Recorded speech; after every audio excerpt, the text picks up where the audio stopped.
Time to bring the thunder. Let the heavens rage! Zeus! Hello everyone, LZ Toys here with round number 5. I lost the dice roll. Thank you for the support. This is the last video of this series with RP Kit. The next one, I'm not sure if I'm going to play this leader again for the next weekly, or if I go back to Fluffy, or maybe another deck. Let's see. Currently, I'm really relaxed in terms of playing OPTCG. I have like no pressure. I play for fun more than competitive. I'm still waiting for the banning announcement before I grind hard again and spend time to get better on a deck. I mean, everything can happen. From the past, we know that Bandai already made some quite interesting decisions concerning bannings. So let's see. There are many different rumors, many different speculations. At the end, Bandai decides and we will know it soon. Let's come back to this game. My opponent decided to take a mulligan. I kept my first hand, as I have pretty sure something to ramp, and I do have Ben Beckman. So you saw it already on the first video of this series, that if I see my key components, I am able to fight back Mingo as one of the best decks in the OP09 format. But I have to have a bit more luck than Mingo, because Mingo is quite consistent, it has surges and so on. And as you see here, this was a blind Mingo leader effect into Boa. Crazy, but can happen. I mean, they have a lot of targets, to be fair, but still. But for me as well, I draw here into 7 cost Whitebeard, and I'm able here to use my it's to die for, I think it's the name.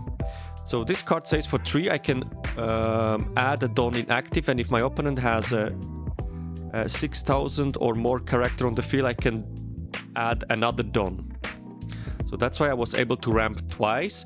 And due to this situation, I decided to use my leader ability and to swing hard into Boa. Because anyway, I'm next turn on 7 Dawns. So like this, I'm able to put pressure on his Boa, or forced to give some counters, which he did. Because next turn anyway, either I play Ben Beckman or Whitebeard.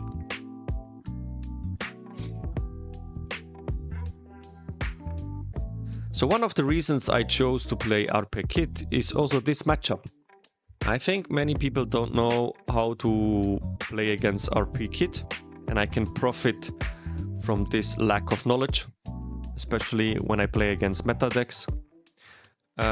Still, Mingo is here clearly favored. But if we compare to the other meta decks, let's say Shanks, Blackbeard, Fluffy, I have a good win rate so far in Sim. Against Lucci is difficult. Lucci is very annoying. And yeah, against Blue Mingo, it's a head flip. I mean a coin flip. Like, if I see my things, I'm able to compete and try to win. If not, it's lost. But it's really, really funny to play. So here we have another big swing, 2 swings. and a boa, which was put into play again. So now my leader, due to the fact that I have 3 or less life, is always 5k. Definitely helps to get rid of those characters faster.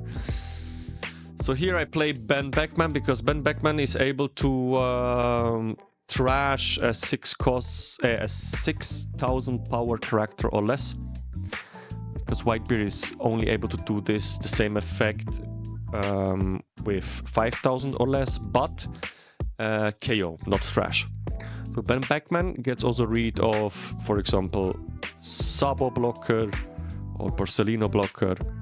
So whatever card says it can't be KO'd, Ben Beckman is able to get rid of as long as it has 6,000 power or less.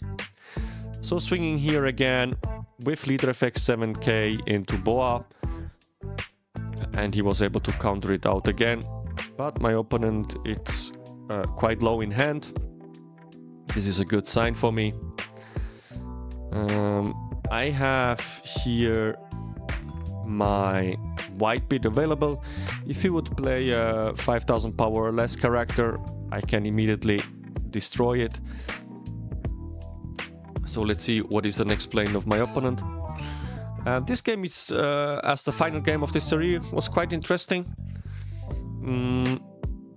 Yeah, I profit here definitely from the lack of knowledge from my opponent in this specific matchup.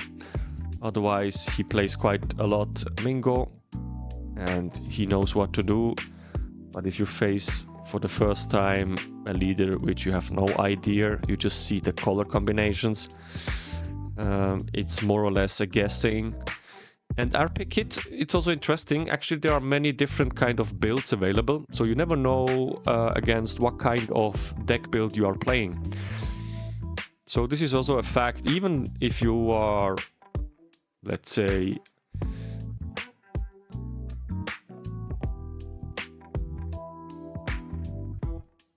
knowledgeable opponent, you know that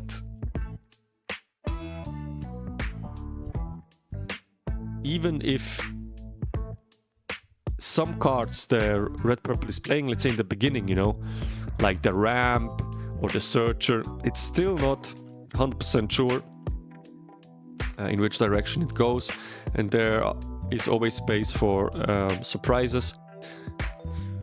Yeah, but if you play big tournaments and you win your first 3, 4, 5 games, usually there is the chance to face such a leader like RP Kit is very low.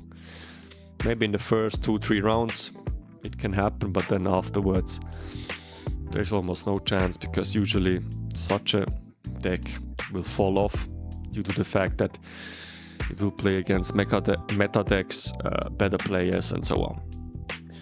So definitely, what I like to say is that sometimes a deck by itself can carry the player. So it has room for little mistakes, but it's still very strong and consistent to be able to carry the player. And some decks, there is no room for mistakes. Of course, if we are talking about, let's say, the last 2 rounds of a big tournament, you are X0,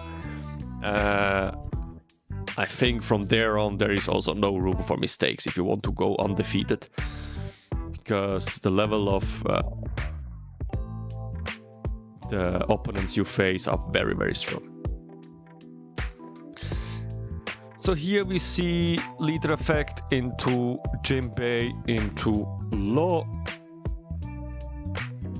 So let's see what my opponent chooses to bounce. He's bouncing back GGB and Boa, which I think was not a bad choice here.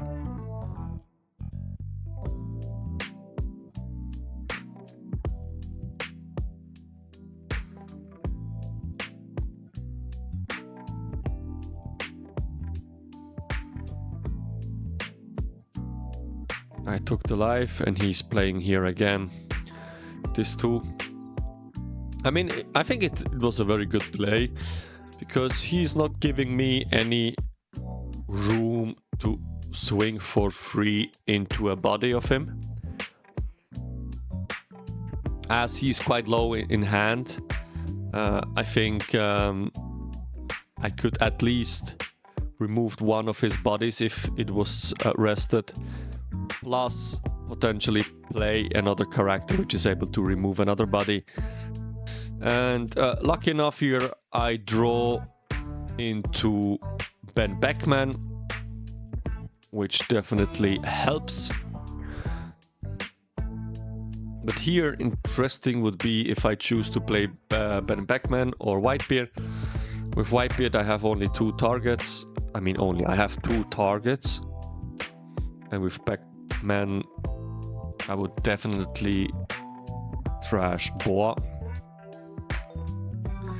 Because as you saw, typical Mingo, even though he plays all cards like by rules allowed 4 times in his deck, with some combinations like Bouncer Low, or for example also Jozu, he's able to use a card like Boa even more than 4 times, because he can always bounce it back and replay it again.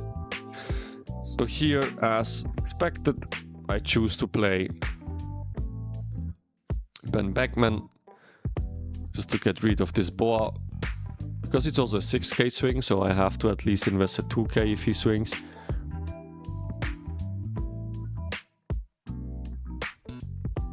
Now I'm thinking like, should I swing or not? Should I swing twice or once? So I swung here without leader ability because of the fact he had only 3 hand cards, and if he wants to give me here another hand card, feel free. I don't need to pressure my opponent. But he took this swing for free. I swing here with 7 with the same reason. I just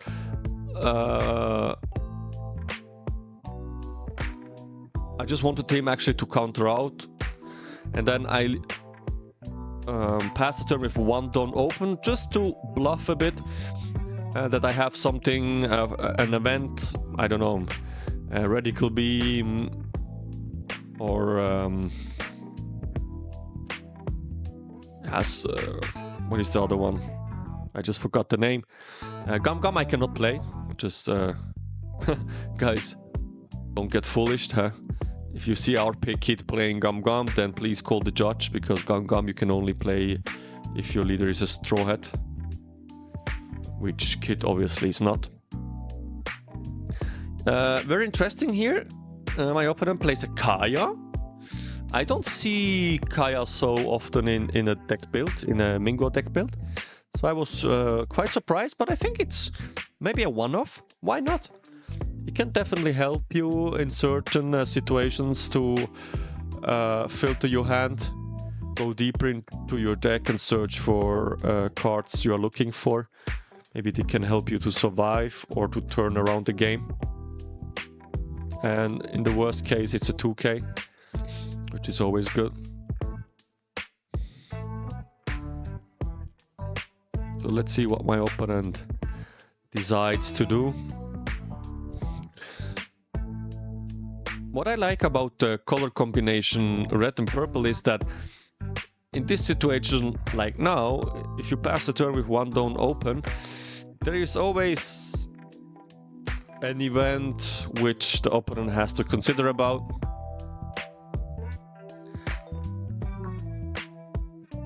And he cannot, I mean, yeah, the strong events, they are quite predictable, but he has kind of to try to play around, or at least to respect it. So here, I mean, he could potentially try to swing hard, force me to go back to go to 0 life, and try to finish me next turn with Parfum, for example, or whatever. But due to the fact that I have 1 don't open, the opponent has to respect this, and just to not waste 1 turn one turn by swinging only, and then is not able to fulfill his original plan, and then in the backswing I will destroy everything, and then he falls a lot behind.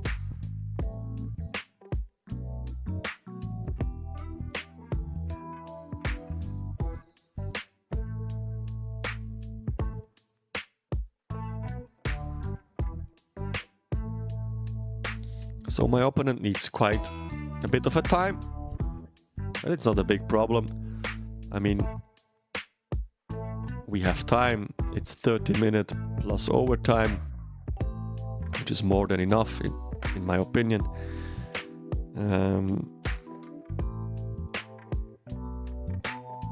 So he swings 5, which I think it's the good choice. So I would also not spend too much dons and just swing, because this is quite annoying. I have to give hand card. So here 6, yeah. I mean, if he would have swung 5, he would saved himself here a don, because I only have a 2k.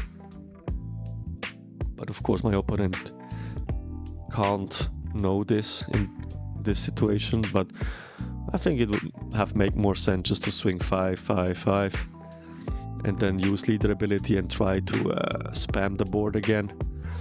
So here Gecko, which he's able to get 7 Warlord back, which is Boa.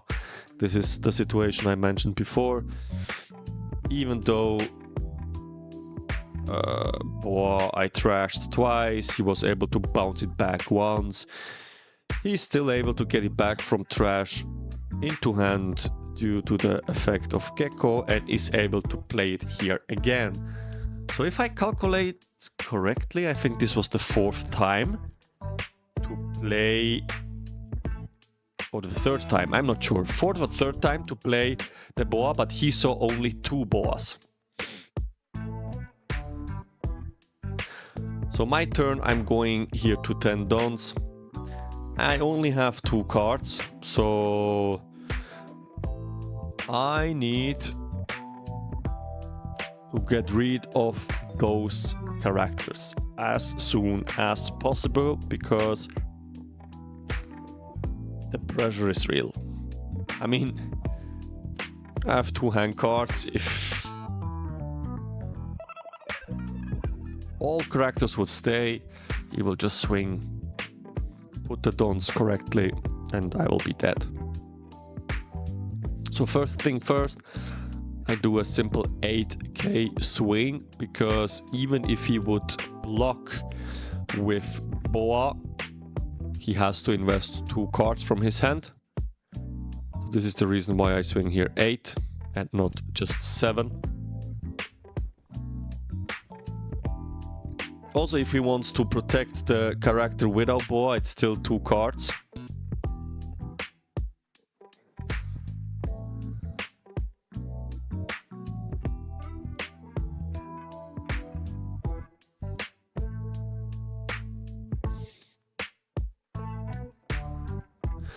So what would be very interesting to know is, I'm pretty sure some of you guys also play locals. How many people attend locals in your city, in your country? Where are you guys from? Let me know in the comment section. Usually here in Switzerland, in Bern, we have pretty much every Friday around 40 players in average, which attend to the weekly. So we play 5 rounds. And I think the competitive level is quite high. We have some really great players which already had some amazing achievements, like top 8s in regionals. We do even have a regional winner. Shout out to Ray. He won, I think, an online treasure cup or an online regional, I'm not sure, with BY Luffy. Yeah, we have multiple top players. So the Swiss community is getting stronger and stronger. I think we also slowly are recognized by other countries like Germany or Italy, which probably are in the moment the best. I mean, the best countries. I mean, the best player of Europe's are probably coming from, most of them coming from Germany or Italy. But Switzerland, don't worry guys, by end of this year, I'm pretty sure we will put the flag on the map, and then our neighbors will respect us too. So I was able here to get rid of three characters. With swings, but also with Whitebeard. So this was at the end very good. But I have one hand card, and I think here my opponent should have tried to go for game. I mean, if you calculate correctly, but it's yeah, it's a psychological game. I mean, I passed the turn again with one Dawn open. It can be a Radical Beam. It can be, I still don't remember the card. The one which is giving plus 3000. It has like a green layout. I just can't remember. So, I mean, if he would here swung with 7.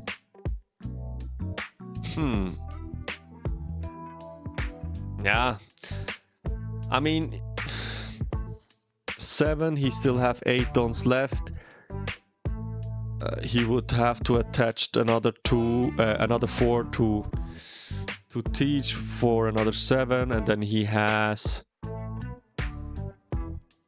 4 Dawns left, and he can go for a final 9k swing. Could be an option. I'm not sure if it's too risky, and I'm also not sure if I'm able to finish him. You know, he has still 3 life, some hand cards, 2 or 3 hand cards.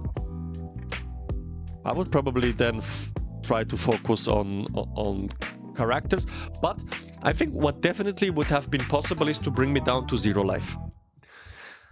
So like this, if I don't see any blocker options, I'm pretty much dead.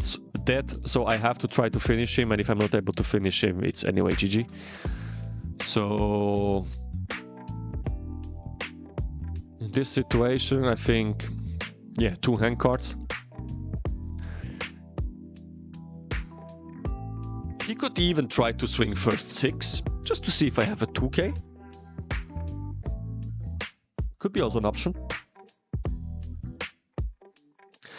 I think my opponent here is also considering about to go all in or not. So he swings 7.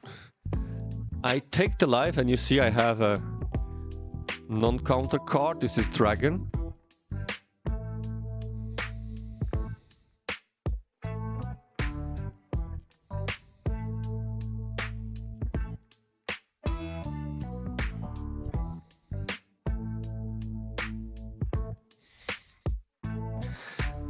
And here my opponent did not choose to go for game.